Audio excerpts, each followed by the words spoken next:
Shalom, que a paz do Eterno esteja sobre cada um de nós. No vídeo de hoje vamos estar falando sobre o bezerro de ouro. Por que na hora de construir o bezerro de ouro foram usados somente brincos?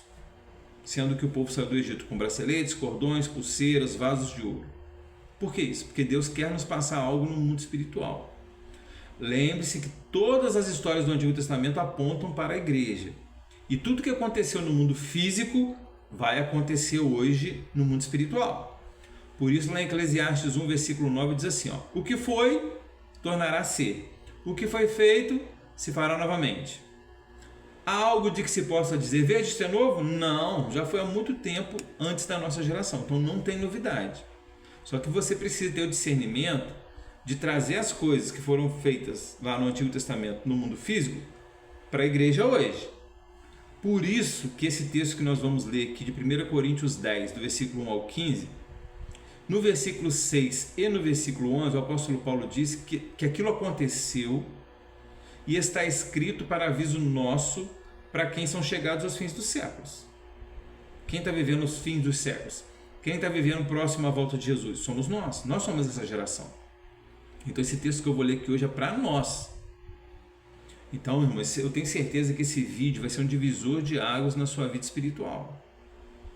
Porque se Paulo está dizendo aqui que Deus tira um povo da escravidão do Egito, faz uma promessa para eles que é a terra que mana leite e mel, que isso aponta para a vida eterna no reino dos céus.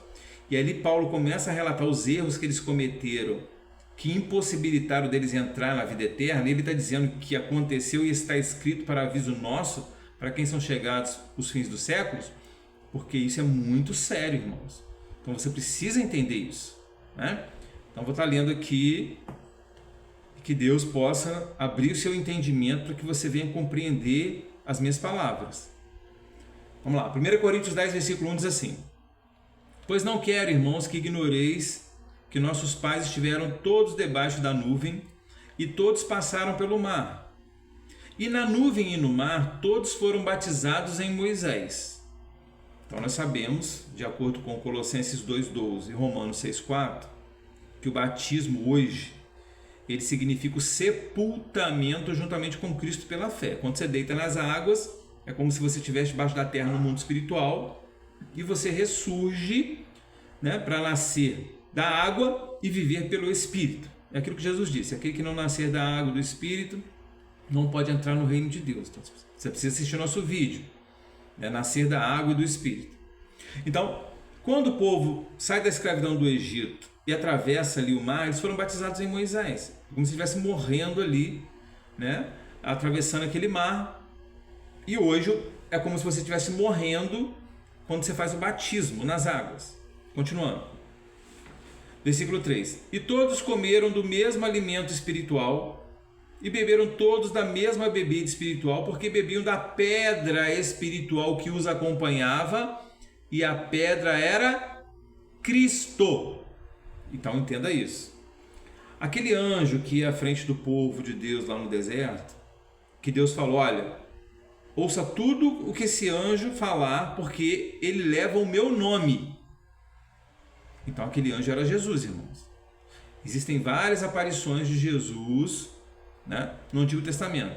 Uma delas é aquele anjo que aparece para Manoá, o pai de Sansão, quando Manoá diz assim: me fala o teu nome, para que possamos fazer um sacrifício para você. E o anjo disse: sacrifício para mim não, sacrifício só para Deus. Mas por que perguntas o meu nome, já que é maravilhoso? Então, quem é o maravilhoso? De Isaías 9,6: o menino nos nasceu, um filho se nos deu, e o principado estará sobre os seus ombros. E o seu nome será Maravilhoso, Conselheiro, Deus Forte, Pai da Eternidade e Príncipe da Paz.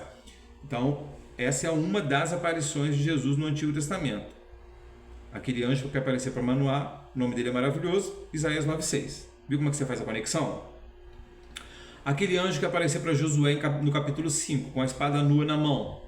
E Josué se prostra aos pés daquele anjo, e aquele anjo diz as mesmas palavras que aquele anjo da sarça diz para Moisés: tira a sandália dos teus pés, porque a terra em que você está pisando é terra santa. Quem era aquele anjo? Jesus, irmãos. Aquele anjo que ficou com Abraão enquanto os outros dois foram lá para Sodoma e Gomorra.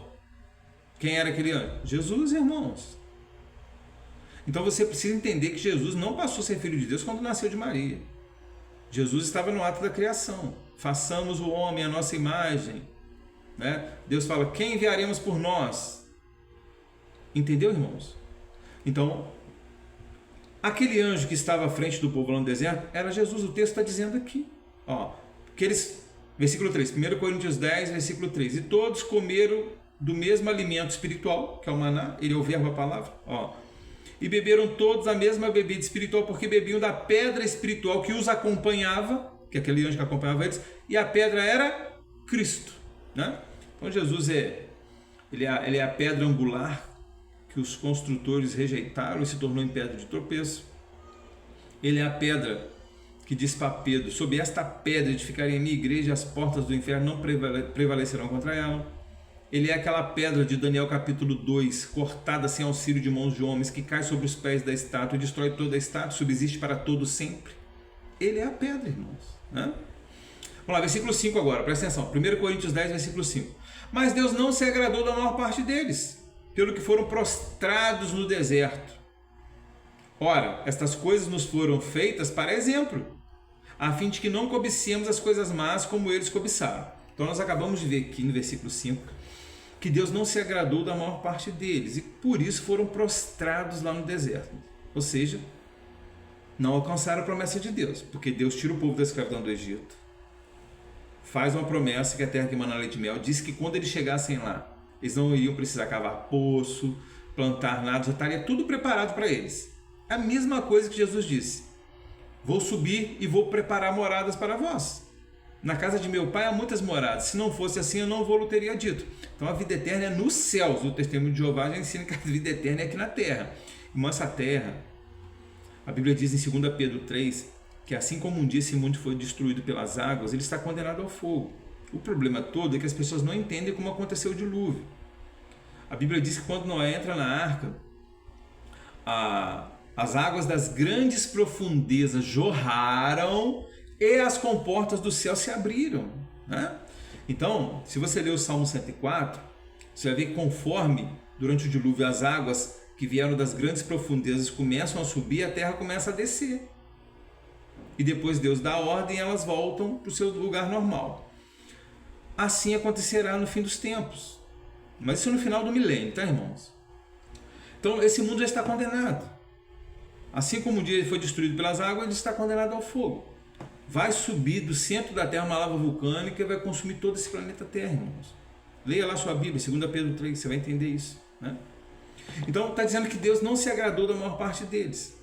Porque Deus tira o povo da escravidão do Egito, faz a promessa, mas a maior parte não entra. Quem entrou? Só Josué e Caleb. Daquele mais de 1 milhão de pessoas lá, 2 entraram, mais as crianças, as mulheres que foram, né, crescendo naqueles 40 anos lá de deserto. Né? Aí Deus está dizendo aqui no versículo 5, mas Deus não se agradou da maior parte deles, pelo que foram prostrados no deserto. Ora, estas coisas nos foram feitas para exemplo, a fim de que não cobicemos as coisas más como eles cobiçaram. Agora Deus vai começar a relatar quais foram os erros que eles cometeram, que impossibilitaram deles entrar na terra prometida. Vamos lá. Versículo 7 agora. Não vos torneis, pois, idólatras, como alguns deles, conforme está escrito. O povo assentou-se a comer e a beber e levantou-se para folgar. Mas o que tem a ver idolatria como o povo levantou-se a comer, a beber e folgar? Irmãos, é porque Moisés sobe o Monte Sinai para receber os 10 mandamentos, só que ele demora a descer. No que ele demora a descer, o povo começa a reclamar com Arão, e aí Arão pede os brincos que estavam nas orelhas das mulheres, dos filhos e das filhas. E com esses brincos ele faz um bezerro de ouro. Mas o que isso tem a ver com o mundo espiritual? Orelha é onde ouve a palavra. O brinco de ouro é como se fosse a palavra que Deus havia falado com o povo desde quando eles saíram da escravidão do Egito. E é como se eles estivessem abandonando, tirando os pendentes que estavam lá. E aí quando você tira a palavra de Deus do seu ouvido, você, querendo ou não, você cria no mundo espiritual um bezerro de ouro. Esse bezerro de ouro pode ser a religião que você segue, que não está em harmonia com a palavra, o líder religioso que você segue, que não está em harmonia com a palavra. E aí você acaba sentando a comer, a beber e a folgar. E você se torna um idólatra. Por quê? A Bíblia diz que o reino de Deus é tomado à força. Então você tem que se esforçar, né? Diz para você se apresentar diante de Deus aprovado, como obreiro que não tem do que se envergonhar, que maneja bem a palavra da verdade. Para você cumprir o seu ídolo, ganhar almas para o reino. Para você ser aquela semente que caiu em boa terra, que deu 30, 60, 100 por um. São 30, 60, 100 almas que Deus vai ganhar através da sua vida, né? Aí tem a parábola dos talentos. Que Deus deu um talento para um, 2 para outro, 5 para outro, se ausentou, deu de acordo com a capacidade que cada um tinha, mas depois ele veio querer conta dos talentos. Aquele que não multiplicou o talento e nem deu para o banqueiro multiplicar, o que ele fez? Ele tomou, Deus tomou, deu para o que multiplicou e lançou essa pessoa onde? No fogo. Só que hoje você está ouvindo dentro das igrejas um evangelho falso. Que Jesus já fez tudo por você na cruz do Calvário, basta você crer em Jesus, batizar, pegar uma carteirinha de membro que você vai para o céu. Não é, irmão, não é verdade isso. É muito além disso. Jesus disse, aquele que quiser vir após mim, negue-se a si mesmo, pegue a sua cruz e me siga. Aquele que perder a sua vida por amor de mim, é esse que irá encontrá-lo. Ele diz que muitos são chamados, poucos são os escolhidos, diz que a porta é estreita, poucos irão encontrar essa porta estreita. Poucos, irmão, já está decretado. E ao mesmo tempo ele diz que vão surgir muitos falsos profetas que farão de nós negócios com palavras fingidas. É essas palavras fingidas que faz o povo assentar-se, a comer, a beber e a folgar. E se tornam idólatras, seguidores de religião, seguidores de homens, e não seguidores de Cristo. Porque Cristo é o verbo, a palavra que se fez carne e habitou entre nós. E sem a palavra não tem como o Espírito Santo de Deus te convencer do juízo, da justiça e do pecado. Não tem como ele te direcionar. E a Bíblia já diz em Romanos 8,14, se sois guiados pelo Espírito de Deus, verdadeiramente sois filhos de Deus. Agora, por que usaram somente os brincos? O que isso tem a ver? Como eu já disse, o brinco fica na orelha onde você ouve. Lembra quando foram prender Jesus? Aí Pedro pega a espada, vai aonde? Na orelha do soldado do sumo sacerdote. Decepa a orelha dele. Aí Jesus diz assim para Pedro, Pedro, embainha a tua espada, porque aquele que matar pela espada terá que morrer. Aí Jesus pega a orelha dele, coloca no lugar. Isso é repetido em Apocalipse, quando Jesus diz, aquele que matar pela espada terá que morrer. Lembre-se que a espada é a palavra, a orelha é onde ouve. Jesus tinha que ser preso, tinha que ser crucificado, porque a purificação dos nossos pecados é feita pelo sangue de Jesus. Só que quando Pedro quer impedir, é uma doutrina dele, do coração dele, que é enganoso. Por isso que Jesus, o verbo, a palavra verdadeira, pega a orelha e coloca no lugar. Entendeu agora? Por isso que a letra mata e o Espírito vivifica a letra, irmãos. Então você precisa assistir o nosso vídeo. Jezabel, mulher ou potestade? Porque você está sendo enganado pela Jezabel. A palavra Jezabel significa casta, casta de demônios. Assim como a Jezabel, no passado, ela influenciava as decisões do rei Acabe, hoje, a casta, a Jezabel, tem influenciado grande parte da liderança religiosa, que são os reis Acabes de hoje, que dominam sobre o povo de Deus. Entendeu agora porque Jesus disse em Apocalipse 2 na igreja de Tiatira? Conheço teu amor, tua fé, tua perseverança. Sei que as tuas últimas obras são mais numerosas que as primeiras, mas eu tenho contra você, que é o melhor crente que existe, que você tolera a mulher Jezabel. Então, no final desse vídeo eu vou postar aqui o vídeo da Jezabel. Assista, irmão. Assista ele, assista o vídeo 144 mil, você pode ser um deles. E o nosso vídeo também, aquele que não nascer da água do Espírito não vai entrar no céu. Tem nada a ver com religião isso. Se você precisa entender o que é nascer da água do Espírito, senão você não entra lá no céu, irmãos. Amém?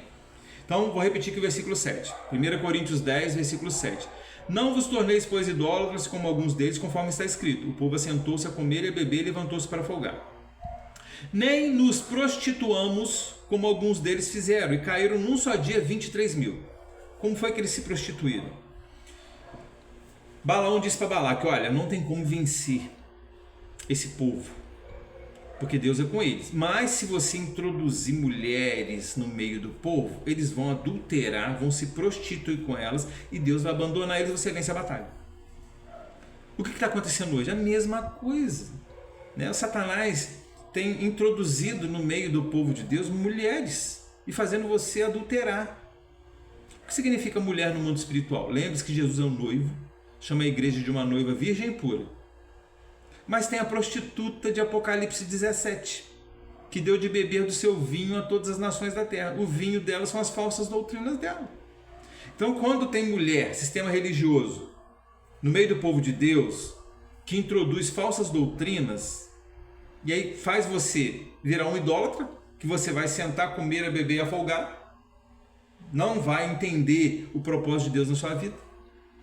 E aqui foi a mesma coisa. Nem nos prostituamos como alguns deles fizeram e caíram no só dia 23.000. Versículo 9 agora. E não tentemos o Senhor Deus, como alguns deles o tentaram e pereceram pelas serpentes. Como foi isso? O povo lá, Deus mandava o maná, porque no deserto só tem maná, isso que você não entende, por isso que você não sai da prova. Porque quando Deus te tira da escravidão do Egito, Ele vai abrir o mar para você passar, mas vai te conduzir para o deserto. Leia lá Deuteronômio 8, por quê? Deus conduziu o povo ao deserto para humilhar eles, deixar eles sentir fome e sede, para eles entenderem que nem só de pão viverá o homem, mas de toda a palavra que sai da boca de Deus. E o maná aponta para quê? Para a palavra. Porque no deserto só tem maná, só tem palavra, e você às vezes não sai do deserto porque você não fez um propósito com Deus de ler a Bíblia toda ainda, porque Deus quer te usar como instrumento poderoso nas mãos dele, e você não sai da prova porque você não lê Bíblia, você é um idólatra, é um seguidor de religião, um seguidor de homens. Então, o povo só tinha maná no deserto. Aí o povo chega para Moisés e fala, mas a gente não aguenta mais esse maná, esse pão vil. Chamou o maná de pão vil. E o maná é o próprio Jesus, porque Jesus diz em João capítulo 6, né? Seus pais comeram maná lá no deserto e morreram. Mas eu sou o pão vivo que desceu do céu. Eu sou o pão vivo. Aquele que não comer do meu corpo, beber do meu sangue, não tem parte comigo, porque Jesus é o verbo, ele é a palavra. O maná aponta para a palavra. Entendeu, irmãos? Aí, como o povo chamou o maná de pão vil, Deus envia as serpentes. Aí começa a morrer todo mundo. Aí o povo vai, se arrepende, Moisés, ajuda-nos. Aí Deus fala para Moisés, faz uma serpente de bronze, coloca lá no alto do monte. Aquele que for picado pelas serpentes e olhar para a serpente de bronze, esse não morrerá. É a mesma coisa hoje. Jesus disse no Evangelho de João capítulo 3, assim como Moisés levantou a serpente no deserto, assim importa que o Filho do Homem também seja levantado. Porque hoje, quando você peca, a serpente pica você. A serpente pica você, ela injeta veneno na sua alma, no seu sangue. Não é assim que funciona? Levítico 17:11 diz que a nossa alma está no sangue. E o pecado fica na alma. Então é como se fosse o Satanás. Você peca, a sua alma fica contaminada com o veneno de Satanás, da serpente. Aí você precisa ir até a cruz de Cristo, arrependido, olhar para Cristo, e aí você recupera a sua vida espiritual. Entendeu agora? Então aqui, versículo 9. E não tentemos o Senhor como alguns deles tentaram e pereceram pelas serpentes. Versículo 10. E não murmureis como alguns deles murmuraram e pereceram pelo destruidor. Foi quando isso? Foi quando o povo sentiu vontade de comer carne. Tinha só maná, sentiu vontade de comer carne. A carne são os desejos da carne. Pecado. E aí Deus quer carne? Tudo bem, aí Deus envia as cordonizes. Quando eles estão com a carne na boca, vem o destruidor e mata quase todo mundo. Isso aponta para quê? É como hoje você está, às vezes no deserto, está em direção à terra prometida, mas você sente o desejo daquilo que você vivia lá no passado. O pecado carnal, a carne. A Bíblia diz para a gente andar em espírito e não cobiceis as coisas da carne. Aí quando você tem o desejo da carne, quando você está com a carne na boca, ou seja, está praticando o pecado, vem o destruidor e leva a sua vida espiritual. É isso que diz aqui no versículo 10. Olha o que diz no 11 agora, 1 Coríntios 10, versículo 11. Ora, tudo isso lhes acontecia como exemplo, e foi escrito aonde? Está escrito aqui na Bíblia, para aviso nosso, para quem já são chegados os fins dos séculos. Irmão, esse texto é para a gente entender, para a gente não cair nos erros que eles caíram, para a gente não alcançar a vida eterna no reino dos céus. Essa história que você tem ouvido aí nas igrejas, que aceitou Jesus, batizou, pegou carteirinha de membro, você vai para o céu, não é verdade, irmãos. Você precisa entender o que está sendo dito aqui nesse vídeo. Você precisa assistir nossos outros vídeos para você ter um despertamento espiritual, porque você está sendo enganado, volto a repetir, você está sendo enganado pela Jezabel. A Jezabel significa casta, casta de demônios. Assim como a Jezabel influenciava as decisões do rei Acabe lá no passado, hoje a Jezabel, a casta, tem influenciado grande parte da liderança religiosa, que são os reis Acabes de hoje, que dominam sobre o povo de Deus. Volto a repetir, no final desse vídeo eu vou colocar Jezabel, mulher ou potestade, assistem. E assista também o nosso vídeo, os 144.000 de Apocalipse, você pode ser um deles. Então, vou repetir o versículo 11. 1 Coríntios 10, versículo 11. Ora, tudo isso lhes acontecia como exemplo e foi escrito para aviso nosso, para quem já são chegados aos fins dos séculos. Aquele, pois, que pensa estar em pé, olhe para que não caia. Ouviu? Aquele que pensa que está em pé, olhe para que não caia. Irmãos, em 1 Coríntios 9, o apóstolo Paulo diz que um atleta desse mundo se submete a um treinamento rigoroso para conquistar uma coroa corruptível. E ele diz que, semelhantemente, nós devemos nos submeter a um treinamento rigoroso para conquistar a coroa incorruptível, que é a coroa da vida. Que treinamento rigoroso é esse? Irmão, é na palavra. Você tem que procurar se apresentar diante de Deus aprovado como obreiro que não tem do que se vergonhar, que maneja bem a palavra da verdade, para que o Espírito Santo te convença, te dê direção, para que você multiplique seu talento, para que você esteja ligado na videira verdadeira e dê fruto, porque senão o Pai vai te cortar e vai te lançar no fogo. Então, volto a repetir, esse evangelho está errado. O evangelho de porta larga, um monte de campanha gerando fé nas pessoas através de objetos. Irmão, a fé tem que vir pelo ouvir da palavra de Deus. Quando você atrai pessoas carnais para a igreja com falsas campanhas, introduzindo objetos para gerar fé nas pessoas, você tem que ficar alimentando essas pessoas carnais. O verdadeiro cristão, ele vem pelo arrependimento e pelo ouvir da palavra de Deus. Pode ver quando Jesus e João Batista vinham lá pregando: arrependei-vos porque é chegado o reino dos céus. E quando aquela multidão estava seguindo Jesus por causa dos sinais e prodígios que ele fazia, e ele disse lá que aquele que não comesse do corpo dele, bebesse do sangue, né, não teria parte com ele, aí todo mundo não entendeu, foi saindo. Jesus não foi atrás de ninguém.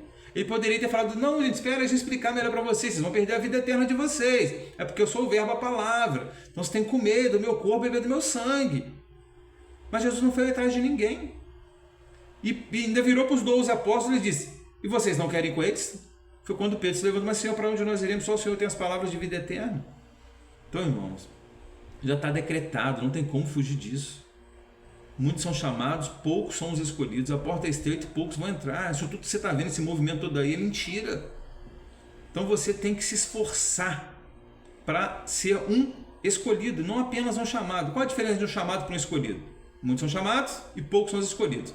Chamado é todo aquele que Deus vê virtudes e chama para a salvação. Escolhido é aquele que lê a Bíblia e obedece e faz de tudo para buscar uma vida de santidade, estar em paz com todos, para alcançar a vida eterna no reino dos céus. Por isso que o reino de Deus é tomado à força, ou seja, através do esforço, né? Então vamos lá, vou repetir o versículo 12 agora. 1 Coríntios 10, versículo 12. Aquele, pois, que pensa estar em pé, olhe para que não caia. Tanto, meus amados, fujam da idolatria. Falo como a entendidos. Julgai vós mesmos o que eu digo. Tá vendo, irmãos? Isso aqui não é um texto para todos entenderem. Ele diz assim, ó: portanto, meus amados, fujam da idolatria. Falo como a entendidos. Julgai vós mesmos o que eu digo. Porque você aprende hoje que a idolatria é você ter imagem de escultura, e não é. A idolatria é sempre que você abandona o que está escrito para seguir um ídolo, ou um líder religioso, ou uma religião. Aí você se torna um idólatra. Por isso que Deus compara a idolatria com o povo sentar-se a comer, a beber e a folgar. Entendeu agora? Foi o que o povo fez. Moisés sobe o Monte Sinai para receber os 10 mandamentos, está demorando a descer. Jesus sobe, diz que vai voltar para buscar o povo, está demorando. Aí o povo faz o quê? Tira os brincos, que é a palavra. E você tirou o brinco, você cria no mundo espiritual um ídolo. Pode ser a religião, um homem. Você deixou de observar o que Deus quer para a sua vida na palavra. E você acaba se tornando um idólatra. E é isso que a Jezabel está fazendo você comer sacrifícios da idolatria. Então, irmãos, se fosse para esse livro, ó, Revelando Mistérios da Bíblia, vai te ajudar a entender a Bíblia de Gênesis ao Apocalipse. O livro é feito na regra correta de interpretação, né? O livro tem fotos, fala sobre primeira parte do livro científica, porque é importante, porque tem muitos jovens aí que vão para a faculdade e se perdem por causa da teoria da evolução, e Deus não entra na teoria da evolução, não tem como. Então a primeira parte do livro é essa, e o livro também vai ajudar você a preencher aquele requisito, né? Que você deve estar pronto a responder tudo aquilo que te perguntarem acerca do reino de Deus. Então ele fala sobre o dilúvio, a arca de Noé, fala sobre dinossauro, o tempo de existência da Terra. Então é muito bacana, vai ajudar você a entender as profecias do livro do Apocalipse, porque fala das profecias de Daniel, e se você não entender o livro de Daniel, não tem como você entender o Apocalipse. Então, deixe seu like, faça algum comentário, qualquer que seja, se inscreva no nosso canal, ajude a divulgar os nossos vídeos, e para você receber esse livro, ele é em e-book. O livro não tem custo, a gente pede uma contribuição para o crescimento do nosso ministério, mas se você não puder contribuir, não tem problema, né? Anota aí o telefone para você receber o e-book do livro Revelando Mistérios da Bíblia. É DDD 24 98837 6471. Repetir, DDD 24 98837 6471. Lembre-se, busque em primeiro lugar o reino de Deus e a justiça de Deus, e as demais coisas Deus acrescentará em sua vida. Que Deus possa abençoar você e a sua família em nome de Jesus. Amém.